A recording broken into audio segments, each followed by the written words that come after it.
Olá pessoal, tudo bem? A paz do Senhor Jesus Cristo. Eu me chamo Sócrates Santos e esta é mais uma aula do nosso canal Reflexão EBD Channel, ok? Lição de número 8, 24 de novembro de 2019. O título é O Exílio de Davi. Nós começamos com o texto áudio que se encontra lá em 1 Samuel, capítulo 22, versículos 1 e 2. Vamos lá? Então Davi se retirou dali e se escapou para a caverna de Adulão. E ouviram-no seus irmãos e toda a casa de seu pai, e desceram ali para ele.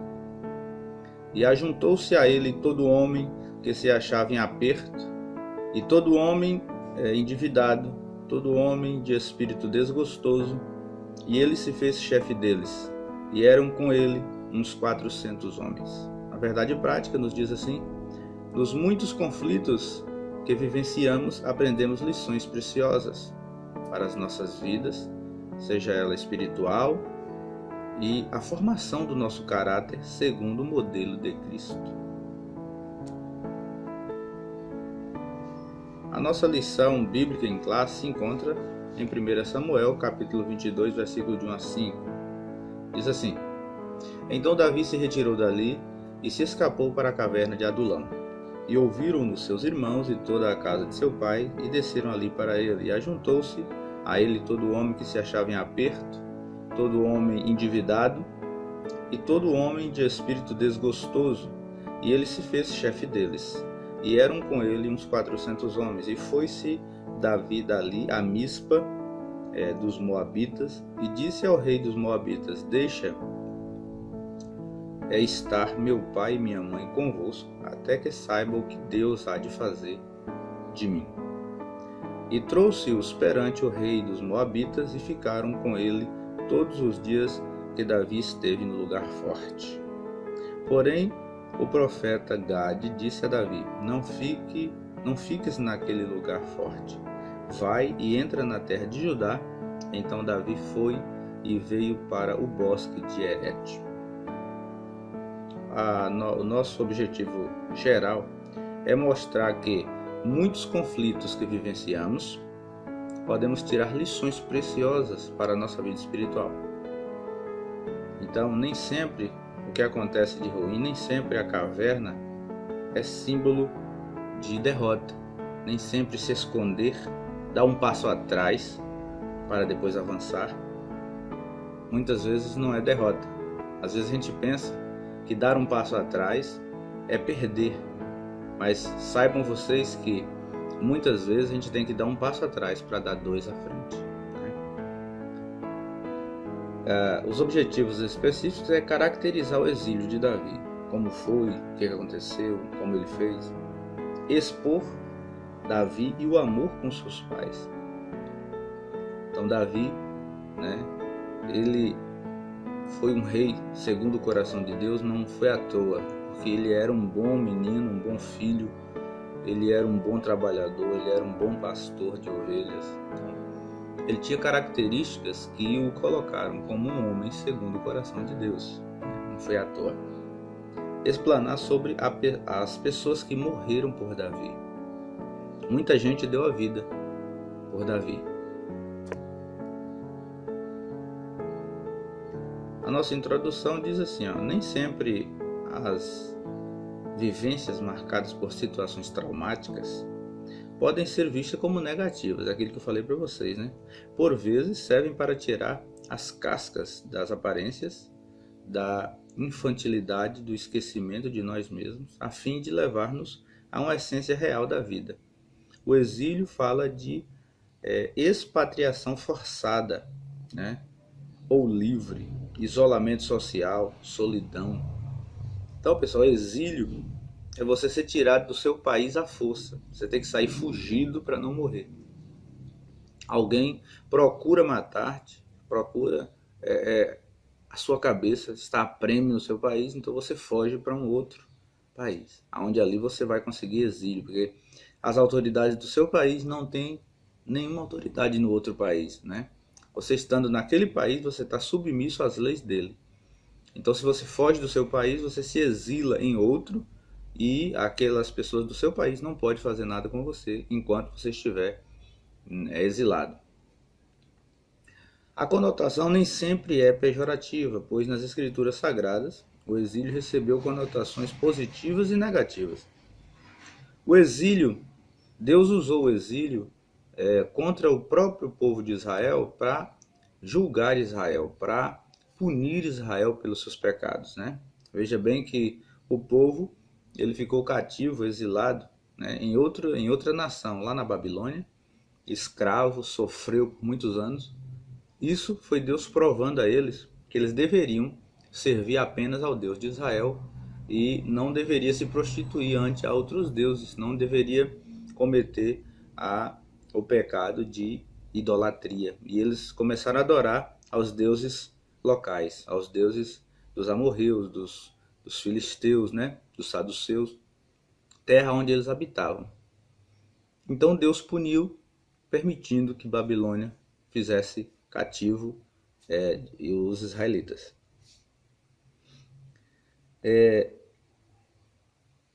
Aqui nós vemos, né, onde a nossa lucidez mental e espiritual terá a sua aurora. O exílio pode ser um lugar onde o nosso caráter pode ser testado. Então, caverna é lugar que você se esconde. Ali você está sem informação do mundo exterior. Isolamento total. E quando você está assim, você consegue enxergar o que você não enxergaria se você estivesse no meio da multidão.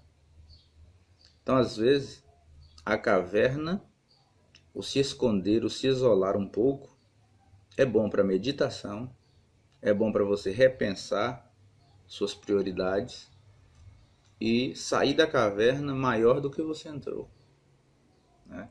Então, caverna é um lugar onde você vai buscar o seu eu, né? Ali você está sozinho, só você e Deus. Dá para você meditar na vida, dá para você repensar a vida e você traçar os planos de quando você sair da caverna, você sair renovado, você sair maior do que você entrou, tá bom?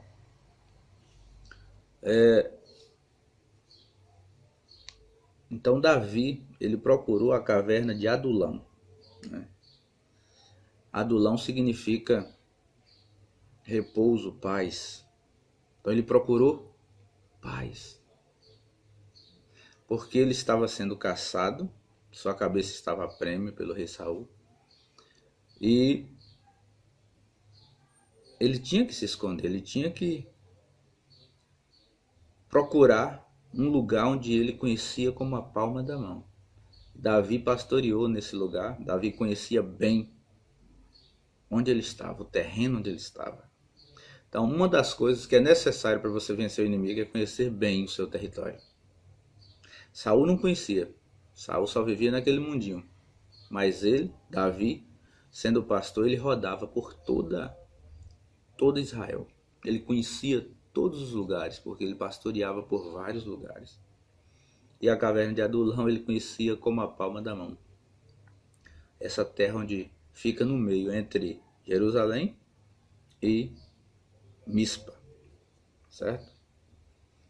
Então as características do exílio de Davi, a caverna de Adulão, lugares, pessoas, situações, tudo serve para nosso crescimento social e espiritual. Davi deixa o território e vai para uma região que ele conhecia muito bem. A caverna de Adulão, o nome Adulão quer dizer refúgio, né? Lugar de paz, lugar de esconderijo mesmo. Assim, denominado por causa da sua cidade, né, mais próxima, situada na Cefelá, a planície de Judá. Distante de Jerusalém aproximadamente 26 km ao sudoeste e 20 km a sudeste de Gade. No período dos patriarcas, tinha sido uma cidade cananeia. E na época das batalhas de Josué, quando da ocupação da terra foi capturada, houve fatos importantes na caverna de Adulão. Ali que foi edificada por Roboão, né, em 2 Crônicas 11:7. Depois do cativeiro foi reocupada pelos filhos de Judá e sua existência foi comprovada nos dias do profeta Miqueias. Hoje é chamada de Ain el-Ma, caverna de Adulão. Então, pessoal, essa caverna tinha história. Ela era cananeia, essas terras, né? E era realmente refúgio, né? Ela foi ocupada, né? Essa terra, a ocupação dessa terra, ela foi capturada. Houve fatos importantes que aconteceram na caverna de Adulão. Ela foi fortificada por Roboão, né? Roboão ficou ali durante a guerra. Ela depois do cativeiro, foi reocupada pelos filhos de Judá. E a sua existência foi comprovada pelo profeta Miqueias. Ok? Então, era uma caverna fortificada. Davi sabia o que estava fazendo, foi para um lugar certo. Era um lugar forte, que é isso, né? Era um lugar fortificado, certo?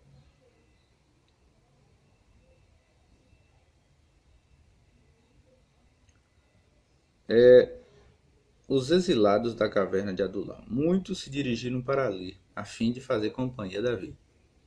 Primeiramente, os seus irmãos, a casa de seu pai, posto que estavam ameaçados pelo rei Saul, devido à ligação com ele, com Davi, né? Outros que foram à procura de Davi na caverna eram homens que se encontravam em dificuldades, né? Seja ela financeiras, trabalhistas, ou seja, dívidas, né? Ou algum crime que havia cometido, alguém assim.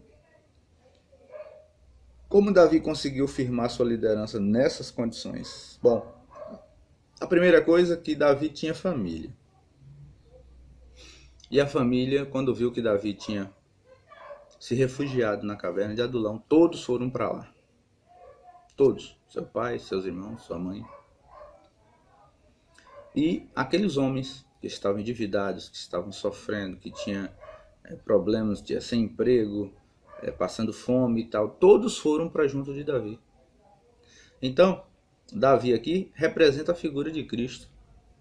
Cristo disse na sua palavra, diz: vinde a mim todos os que estáis cansados, oprimidos e sobrecarregados, e eu vos aliviarei. Davi recebeu essas pessoas que estavam em situação difíceis e fizeram deles o seu exército. Davi tinha pelo menos aí 400 homens que se reuniram com ele no refúgio, lá na caverna de Adulão. Então, 400 homens, né, vindo de todas as partes, homens com problemas, sem emprego, cansados, oprimidos mesmo. E Davi se tornou chefe deles. Davi conseguiu motivá-los a lutar por um objetivo. Disse: olha, se vocês me ajudarem, quando eu for rei, eu não vou esquecer de vocês. Vocês vão estar no meu reinado. Vocês vão reinar juntamente comigo. Me ajudem. Vamos juntos. Né? Então conseguiu motivá-los, treiná-los para a guerra, para a batalha. Né? Davi, ele sempre foi homem de guerra, homem habilidoso em guerra, estrategista. E ele não perdeu a oportunidade. O verdadeiro estrategista, ele usa o que ele tem nas mãos. Então, se ele tinha esses homens, ele usou esses homens. Foi a ferramenta que Deus proporcionou a Davi para que ele lutasse contra aqueles que estavam tentando ceifar a sua vida.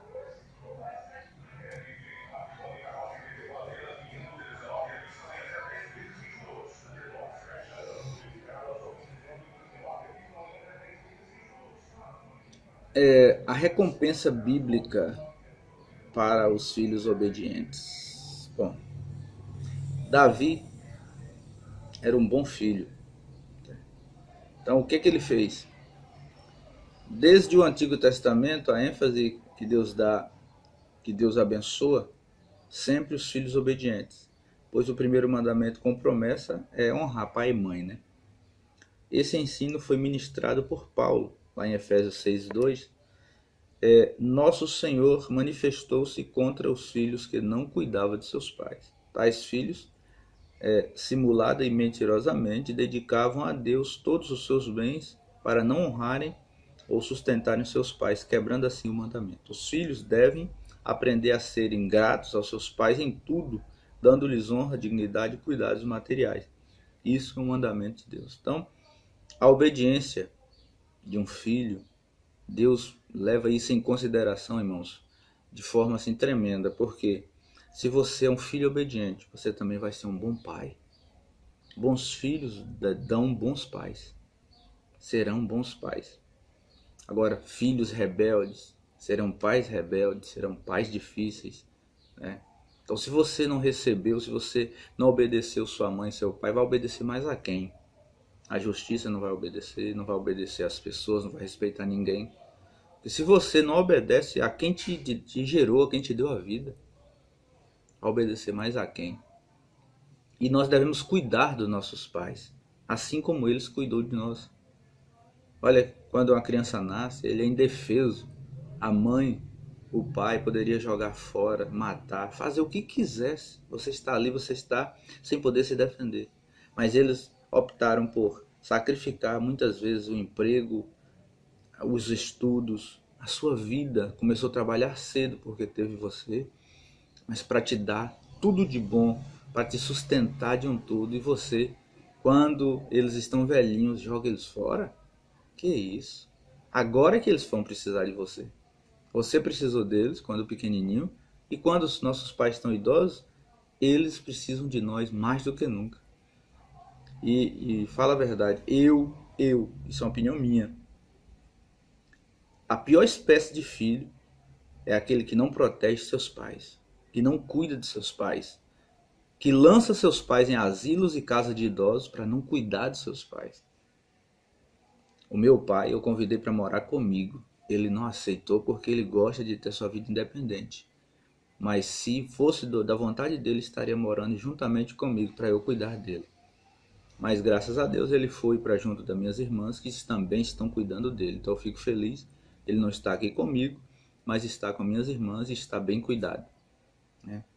Então assim, eu não aceito colocar pai e mãe em asilo. Eu acho isso um desrespeito, uma falta de amor com quem te deu tanto amor, né? Então assim, os filhos devem ser assim. E Davi foi esse filho. Então quando ele viu que os pais vieram para junto dele, que os pais estavam correndo perigo, ele os levou ao reino, né, mais próximo, os moabitas, e pediu ao rei de Moabe para cuidar dos pais dele enquanto ele estava nessa situação de guerra, porque os pais dele podiam ser vítimas da ira de Saul. Então ele protegeu os pais.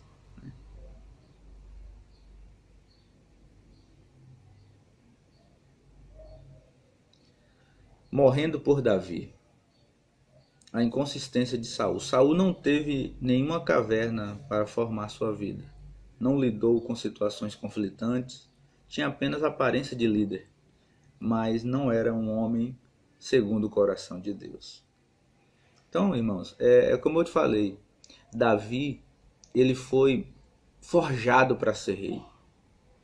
Davi, de quando o profeta Samuel, ungiu ele a rei, separou ele, Deus mandou ele lá na casa de Jessé, seu pai, e o separar. Deste dia em diante, Deus começou a trabalhar na vida de Davi de uma maneira preparando-o para ele ser um grande rei. Saul não, Saul foi escolha humana, né? O povo de Israel pediu um rei e Deus concedeu esse rei. Eles escolheram Saul, né? Deus abençoou e tudo, só que Saul se corrompeu. Saul deixou Deus, deixou de obedecer a Deus. E Deus está conosco até o momento que estamos com ele. No momento que Saul deixou Deus, Deus também deixou Saul. E disse para ele, olha, seu reino vai ser tirado de você. Já tenho para mim um outro rei. Vai te substituir. Você não vai reinar mais. Ninguém brinca com Deus, né, irmãos? Os homens que estavam com Saul, ainda que não vivessem as mesmas condições dos que estavam com Davi, não se sentiam tranquilos, pois ele suspeitava da lealdade de todos eles, inclusive do seu próprio filho. Então, pensa bem você ficar com alguém, com um comandante, com um líder, com um rei, que não confia em ninguém, que duvida até da própria sombra. Assim era Saul. Saul duvidava até da lealdade de Jonathan, seu filho, porque Jonathan era muito amigo de Davi e ele duvidava até da lealdade de Jonathan. Saul orgulhava-se de ter dado honras à tribo de Benjamim, presentes e posições de liderança, algo que Davi, filho de Jessé, jamais faria. Saul não sabia que a lealdade não se compra com presentes, dinheiro, mas nasce naturalmente pela sinceridade, pela verdade e o caráter de um líder genuíno. Só os líderes inseguros fazem esse tipo de coisa. Então, Saul tentou comprar a tribo de Benjamim com presentes, cargos e posições no reino. Mas, na verdade, Davi, por que esses 400 homens foram ao encontro de Davi? Todo tipo de gente. Gente com problemas, com dívidas, sem trabalho e tudo, foram procurar Davi. Pessoas em situações difíceis. Viu em Davi não a solução para tudo, mas viu em Davi alguém capaz de lutar por eles. Viu em Davi o verdadeiro líder. Que Davi os liderou para a vitória. O preço de proteger Davi. Saul convocou Aimeleque e os seus sacerdotes para que se apresentassem em Gibeá. Não houve da parte de Aimeleque reação nervosa. Ele se declara limpo, pois tinha consciência de que apenas ajudara Davi por tê-lo em grande consideração e por saber que era soldado da confiança de Saul. Aliás, da família real, genro do rei. Então, apesar dessa declaração sincera, Saul considerou um ato de traição, pois Aimeleque havia ajudado Davi, não informando ao rei os seus movimentos. Assim, ele e os seus companheiros deveriam morrer. Houve uma recusa dos soldados em atacar os sacerdotes, os ungidos de Deus. Foi alguém de fora, um edonita de Edom, chamado Doeg, que cometeu o crime brutal, matou os sacerdotes. Observe o disparate de Saul. Deus ordenou que ele matasse um amalequita, e ele deixou o rei dos amalequitas vivo. Agora, quando Deus não manda, ele mata os sacerdotes, extermina prontamente a família dos sacerdotes sem piedade alguma. Então, apesar dos filhos de Aimeleque, apenas um filho de Aimeleque escapou, foi Abiatar, sobreviveu. Salvou o éfode santo e foi ter com Davi. A amizade entre Davi e Abiatar foi duradoura ao longo de todo o seu reinado. Pois a família de Abiatar morreu para proteger Davi. Qual foi o preço, irmãos, da morte de Aimeleque e os seus filhos? Sobrando apenas, só salvou Abiatar. Então, eles deram a vida por um propósito. Davi passou por lá, eles deram comida e protegeram, esconderam Davi, e Davi dali surgiu. E eles não contaram ao rei que Davi havia passado lá. Então, quando Saul soube disso, mandou matar, executar a família de Aimeleque, o sacerdote, que ajudara Davi. Mas ele não abriu a boca, ele não denunciou Davi, não falou onde Davi estava. Preferiu morrer, porque ele acreditava que Davi era um homem segundo o coração de Deus. Ele ajudou porque ele considerava Davi. Ele ajudou Davi porque era genro do rei. Ele ajudou Davi porque Davi era um grande chefe de soldados, era um grande soldado. E ajudou Davi porque viu nele o Espírito de Deus. Viu que ele estava sendo procurado, estava sua cabeça a prêmio, mas era injusto, porque ele não fez nada para merecer isso. Ele sabia que era injusta a condenação, ou eles quererem matar Davi e a sua família sem ele ter feito nada. Então era injusto a morte de um homem sincero, um homem justo que temente a Deus, né? Então por isso ele não permitiu. Então ele deu a sua vida pelo que ele acreditava, né? E o filho de Davi que escapou, o filho de Aimeleque que escapou, Abiatar, se tornou grande amigo de Davi e participou do seu reinado, Abiatar.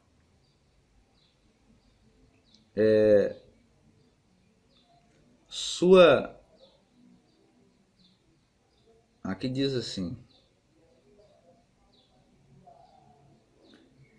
os soldados de Saul não quiseram matar a família dos sacerdotes. Aí um tal de Doeg, ele era edonita. Alguns estudiosos acreditam que o Salmo 52 foi pronunciado por Davi, predizendo o destino de Doeg. Davi inicia o salmo mostrando que o ímpio ama a malícia e despreza a bondade de Deus. Então Doeg, sem dó nem piedade, assassinou a família de Aimeleque. Então o caráter de Doeg, sua língua era mau, traços de engano, desprezava o bem e amava o mal, e não era reto no seu falar. Tudo indica que o destinatário do salmista Davi é uma pessoa prepotente e arrogante. Sua língua era usada como arma para revelar o que estava dentro do coração perverso. Por vezes o ímpio se mostra perante as pessoas deste mundo com espírito de grandeza, soberba, né?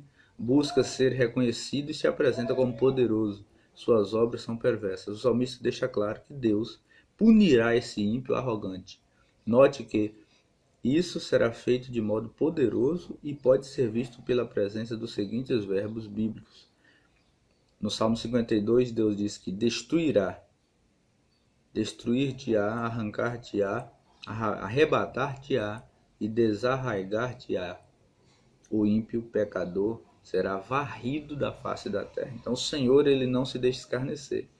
As pessoas ímpias que oprimem, arrogantes, né, prepotentes, né, que amam o mal, essas pessoas vão ter de Deus o seu castigo, né? Sua recompensa está guardada em Deus para o ímpio, né?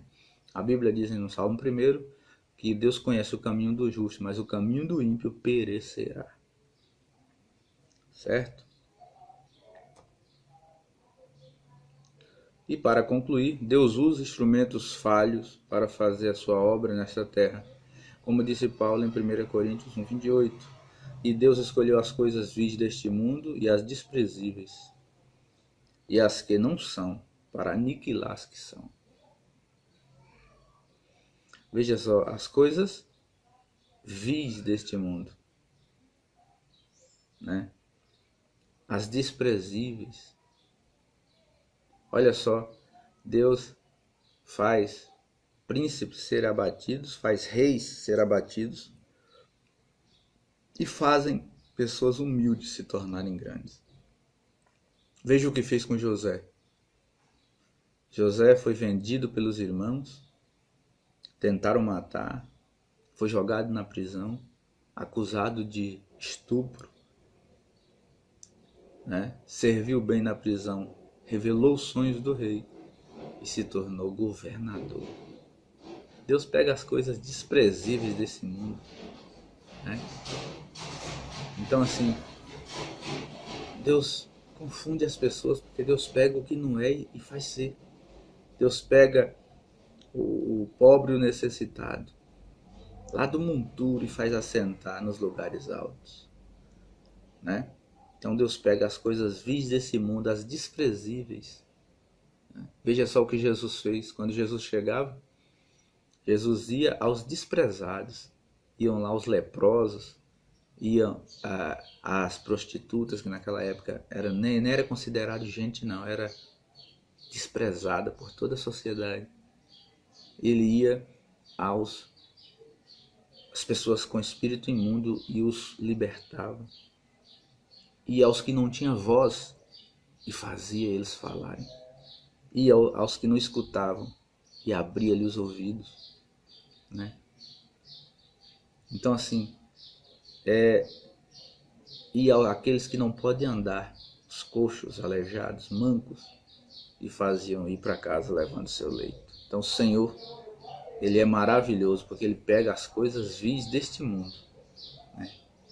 As desprezíveis, as que não são, para confundir, para aniquilar as que são. Tá bom? Antes, porém, esses instrumentos devem ser trabalhados, forjados pelo auxílio do Espírito Santo, a fim de que sejam vasos de honra no trabalho do Senhor. Então Davi foi lapidado.